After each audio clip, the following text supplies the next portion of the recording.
संस्कृत भाषा शिक्षणे भवतां सर्वेषां स्वागतम्। अर्थात संस्कृत भाषा के शिक्षण में आप सभी छात्रों का स्वागत है। आइए बच्चों, संस्कृत विषय का अध्ययन प्रारंभ करते हैं और आज हम संस्कृत विषय के अंतर्गत अपनी पाठ्य पुस्तक से षष्ठ पाठ कक्षा सप्तम का षष्ठ पाठ विधिलिंग उत्तम पुरुष इसका अध्ययन करने वाले हैं। अर्थात पाठ 6 जिसका नाम है विधिलिंग उत्तम पुरुष। जैसा कि छात्रों आप सभी को पता है कि हम अपनी संस्कृत विषय की पिछली कक्षा में पहले जो भी हमने कक्षाएं ली है संस्कृत विषय की, उसमें हम विधिलिंग लकार के प्रथम पुरुष और मध्यम पुरुष को पढ़ चुके हैं और आज हम कौन से पुरुष को प्रारंभ करने जा रहे हैं? उत्तम पुरुष को। तो बच्चों आप सभी को मैंने बताया था कि धातु रूपों में 5 लकार होते हैं और हम कौन से लकार का अध्ययन कर रहे हैं? विधिलिंग लकार का। पुरुष 3 होते हैं, वचन भी 3 होते हैं। तो 2 पुरुष हमने विधिलिंग लकार में पढ़ लिए हैं, प्रथम पुरुष और मध्यम पुरुष। उसके धातु रूपों का भी अध्ययन कर लिया है कि किस प्रकार प्रथम पुरुष और मध्यम पुरुष में धातु रूप बन सकते हैं और हमने उसका अभ्यास भी किया। आज हम उत्तम पुरुष के विषय में चर्चा करेंगे और उत्तम पुरुष से संबंधित व्याख्यान 1 को पढ़ेंगे। सर्वप्रथम हम जान लेते हैं, समझ लेते हैं कि विधिलिंग उत्तम पुरुष में किस प्रकार से धातुओं के रूप बनेंगे। आइए देखिए शामपट पर मैंने लिखे हैं धातु एकवचन, द्विवचन और बहुवचन। प्रथम मध्यम में भी हमने इसी प्रकार किया था, उत्तम पुरुष में भी हम इसी प्रक्रिया को आगे बढ़ाएंगे। देखिए पठ धातु के रूप एकवचन, द्विवचन और बहुवचन में किस प्रकार होंगे? पठेयम, पठेव और पठेम। आगे समझ में, एकवचन में पठेयम, द्विवचन में पठेव और बहुवचन में पठेम। मैंने आपको यह भी बताया है कि विधिलिंग लकार का प्रयोग चाहिए के अर्थ में होता है। चाहिए के अर्थ में होता है ना? तो देखिए एकवचन में 1 को पढ़ना चाहिए, द्विवचन में 2 को पढ़ना चाहिए, बहुवचन में 2 से ज्यादा को पढ़ना चाहिए। आगे समझ में, हिंदी में अर्थ में। आगे देखिए क्रीड धातु का अर्थ होता है खेलना। तो इसके रूप चलेंगे क्रीडेयम, क्रीडेव, क्रीडेम। गम धातु का अर्थ होता है जाना। तो रूप किस प्रकार चलेंगे? गच्छेयम, गच्छेव, गच्छेम। लिख धातु का अर्थ होता है लिखना। लिखेयम, लिखेव, लिखेम। यच धातु का अर्थ होता है देना। यच्छेयम, यच्छेव, यच्छेम। आस धातु होना। श्याम, श्याव, श्याम। देखिए यहाँ पर श्याम में हलंत है और यहाँ पर श्याम में हलंत नहीं है, बस इतना ही अंतर है। आपको ये अंतर भी ध्यान में रखना है। क्री धातु का अर्थ होता है करना। हम किसी कार्य को करते हैं ना, तो वहां क्री धातु का प्रयोग किया जाता है। तो रूप चलेंगे एकवचन में कुर्याम, द्विवचन में कुर्याव और बहुवचन में कुर्याम। वही बात जैसे हमने अस धातु के रूप में किया था। प्रथम पुरुष में हलंत, माफ कीजिएगा, एकवचन में हलंत है और बहुवचन में हलंत नहीं है। ये अंतर हमें ध्यान में रखना है। कौन कौन सी धातुओं में? अस धातु में और क्री धातु में। आगे समझ में। तो अब जब हम इनके रूपों को करेंगे तो तीनों पुरुषों के रूप सम्मिलित करके पढ़ेंगे। अभी हमने क्या किया है? उत्तम पुरुष का रूप पढ़ा है व्याख्यान 1 में। जब हम अपने व्याख्यान 1 को संपूर्ण कर लेंगे और व्याख्यान 2 की ओर चलेंगे तो हम इन तीनों पुरुषों के रूप एक साथ पढ़ेंगे। आगे समझ में। अब चलते हैं हमारे पाठ से संबंधित कुछ कठिन शब्दार्थ। पाठ में हम जिन वाक्यों को पढ़ेंगे, जिनका मौखिक उच्चारण करेंगे और जिनका हिंदी अर्थ करेंगे, तो उसमें कुछ कठिन शब्दार्थ हैं, उनका अध्ययन शामपट पर कर लेते हैं। फिर जब हम पाठ को पढ़ेंगे तो बीच में जो कठिन शब्दार्थ आएंगे हम उनका अध्ययन साथ में करते चलेंगे, वाक्यों को पढ़ते हुए।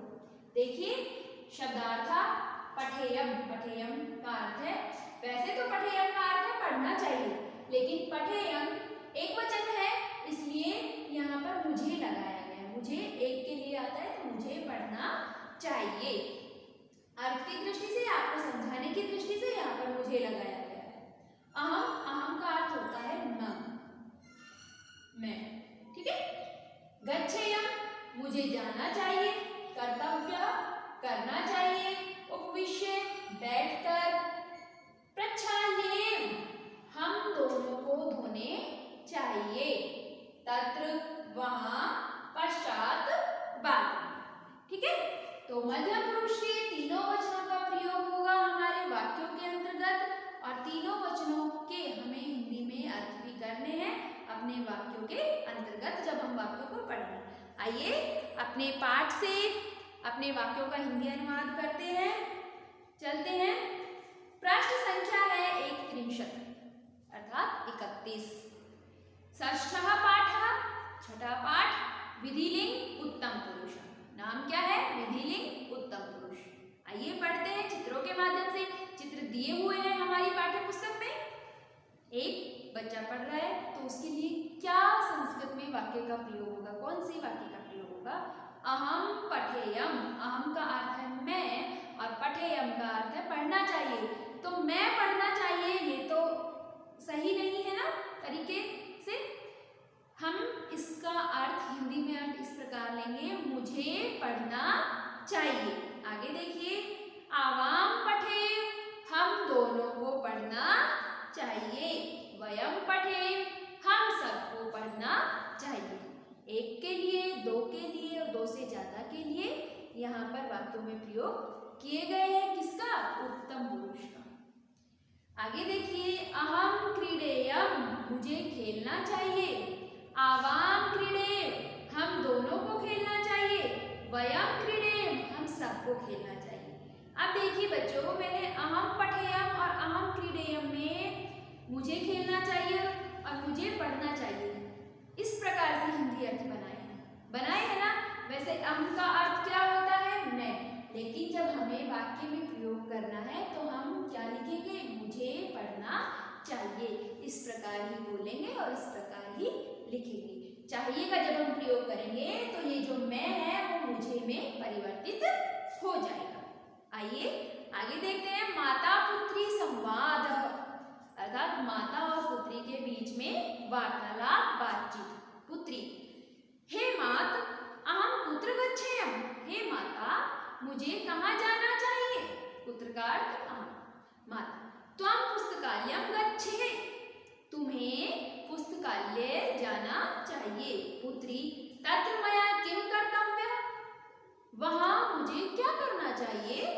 माता, तत्र उपविश्य पुस्तकानि पठे स्वज्ञानवर्धनं च कुर्यात्। माता कहती है अपनी पुत्री से, वहां बैठकर पुस्तकों को पढ़ना चाहिए और अपने ज्ञान में वृद्धि करनी चाहिए। पुस्तकों को जब हम पढ़ते हैं तो हमारे ज्ञान में वृद्धि होती है ना, होती है ना। आपको भी पुस्तकें पढ़नी चाहिए, सभी छात्रों जो हमारे ज्ञान में वृद्धि करे। आइए, पुत्री, पुत्री कहती है आम, ततः आम नवीनानि पुस्तकानि आनयेयम्। अच्छा, फिर तो मुझे नवीन नई पुस्तकों को लाना चाहिए। अर्थात अपने ज्ञान में वृद्धि के लिए नई पुस्तकें भी तो आनी आवश्यक है ना, हमें जरूरत पड़ती है पुस्तकें पढ़ने के लिए, तो पुस्तकों की तो आवश्यकता पड़ेगी। आगे देखिए, दो बच्चे भोजन करते हैं, वाक्य किस प्रकार होंगे? आइए, भोजनात् पूर्वं पश्चात् च आवाम हस्तौ प्रक्षाल्येम। भोजन करने से पूर्व और भोजन करने के बाद हम दोनों को हाथों को धोना चाहिए। ये बहुत अच्छी बात है और आप लोगों को भी इस बात को अपनाना चाहिए, अपने जीवन में ग्रहण करना चाहिए कि भोजन करने से पूर्व और भोजन करने के पश्चात हाथों को धोना चाहिए। आवाम सम्यक रूपेण एकाग्रचित्तेन च भोजनम कुर्यात्। हम दोनों को अच्छी प्रकार से और एकाग्रचित्त होकर भोजन करना चाहिए। आवाम भोजनम कुर्वन् कदापि न वदेव। हम दोनों को भोजन करते हुए कभी भी नहीं बोलना चाहिए। कदापि का अर्थ होता है कभी भी, वदेव बोलना चाहिए। आगे समझ में? कौन सी 3 बातें सीखी? कि भोजन करने से पूर्व और भोजन करने के पश्चात हाथों को धोना चाहिए, भोजन अच्छी प्रकार से एकाग्रचित होकर करना चाहिए और भोजन करते हुए कभी भी बोलना नहीं चाहिए। आगे देखिए, अहम गृहस्थ जीवनम निर्वहयामि, मुझे गृहस्थ जीवन का निर्वहन करना चाहिए। अहम प्रतिदिनम देवालयम गच्छेयम, मुझे प्रतिदिन अर्थात रोजाना मंदिर जाना चाहिए। तत्र अहम देवभ्य पुष्पाणि अर्पयेयम, वहाँ मुझे देवताओं को पुष्पों को अर्पित करना चाहिए या देवताओं के लिए पुष्पों को अर्पित करना चाहिए या चढ़ाना चाहिए। मार्गे भिक्षुकान भोजनम रूप्यकाणि च यच्छेयम, मार्ग में भिक्षुक भिखारियों को भोजन और रुपए देने चाहिए। आगे समझ में?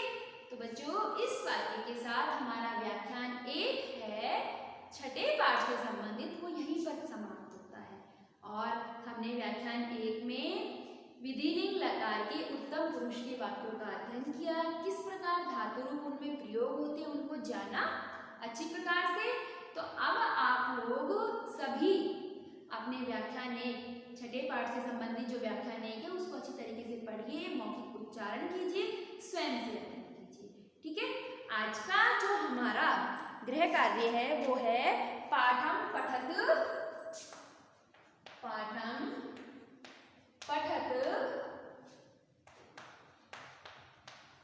हिंदी अनुवादम चैकुरुत, अर्थात पाठ को पढ़ें और हिंदी अनुवाद कीजिए। आगे समझ में? ये आज का हमारा गृह कार्य है, ये आपको करना है घर पर और अपने पाठ को अच्छी तरीके से पढ़कर उसका अर्थ समझना है। मिलते हैं बच्चों अपनी अगली कक्षा में अपने अगले व्याख्यान के साथ, अर्थात व्याख्यान 2 के साथ। धन्यवाद।